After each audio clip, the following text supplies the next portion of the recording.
ಎಲ್ಲಿ ಇವತ್ತು ನನಗೆ ಸುಪ್ರೀಂ ಕೋರ್ಟ್ ನನಗೆ ಬೇಲ್ ಕೊಟ್ಟಿದೆ.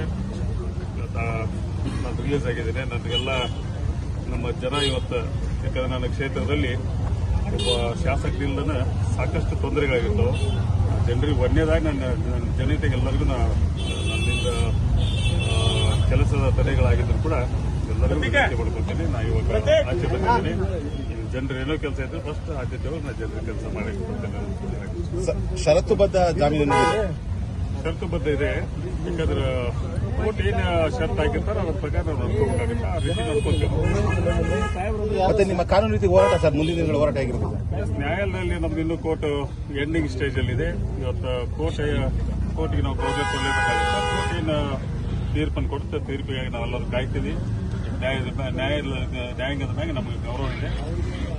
ಅಷ್ಟೇ ಏನು ಹೇಳಕ್ ಬೇಕಾಗಿಲ್ಲ. ಯಾಕಂದ್ರೆ ಯಾರೋ ಒಬ್ಬ ಪಕ್ಷದ ಒಬ್ಬ ಶಾಸಕನಾಗಿ ನಾವು 2-3 ಮಂದಿ ಶಾಸಕರು ಒಳಗಿದ್ದರಿಂದ ನಮ್ಮನ್ನೆಲ್ಲ ಬಂದು ಭೇಟಿಯಾಗಿ ನಮ್ಮ ಕ್ಷೇಮ ವಿಚಾರ ಮಾಡೋದು ಅಷ್ಟೇ.